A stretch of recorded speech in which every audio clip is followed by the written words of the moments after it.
Inaresto ng Regional Highway Patrol Unit 11 ang isang tricycle driver matapos mag-amok at pagbubutuhin ang opisina ng City Transport and Traffic Management Office sa Davao City.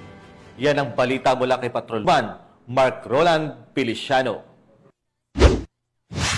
Hindi na nakapalagpa ang isang lalaki ng mahuli ng mga operatiba ng Regional Highway Patrol Unit 11 sa Dekatakunan, Tugbok, District Davao City nitong ika-8 ng Hulyo ng taong kasalukuyan. Kinilala ang suspect na si alias William, 46 na taong gulang, isang tricycle driver at nakatira sa lugar kung saan ito nahuli. Ito naman ang panayam ni Police Major Jordan Romel C. Yang, Chief Intel ng HPG Davao de Oro. Intelligence Section sa pangunguna ng iyong lingkod ay nagsagawa ng manhunt operation laban sa isang individual sa mga kasong kinakaharap nito.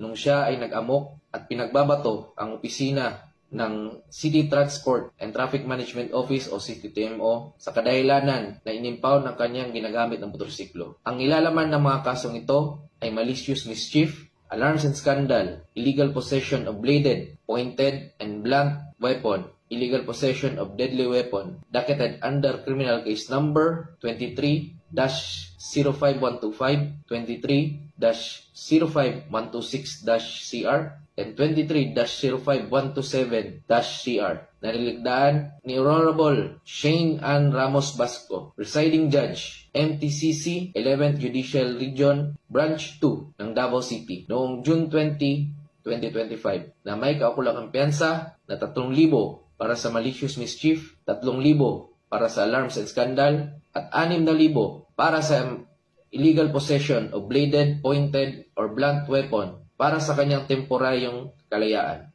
Ang akusado ay binasahan ng karapatan sa lingwahe na kanyang naintindihan. Sa kasalukuyan, nasa kustodiya siya ng Regional Highway Patrol Unit 11 para sa dokumentasyon at tamang disposisyon. Dahil nga sa tuloy-tuloy na operasyong isinasagawa ng HPG, ay nahuhuli ang mga taong may pananagutan sa batas. Ito rin kasama sa mandato at serbisyong dala ng PNP para sa mabilisang aksyon sa pagtulong sa ating mga kababayan.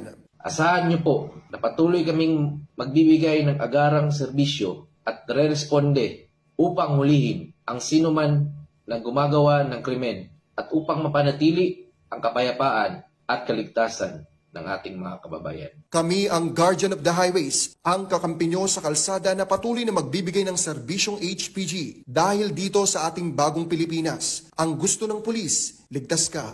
At sa iba pang balitang serbisyong HPG, tumutok lamang sa aming YouTube channel at Facebook page na Police News Network. Mula sa tanggapan ng kakampi nyo sa kalsada, ako po si Patrolman Mark Roland Feliciano para sa Police News Network, alagad ng batas, tagataguyod ng balitang pulis.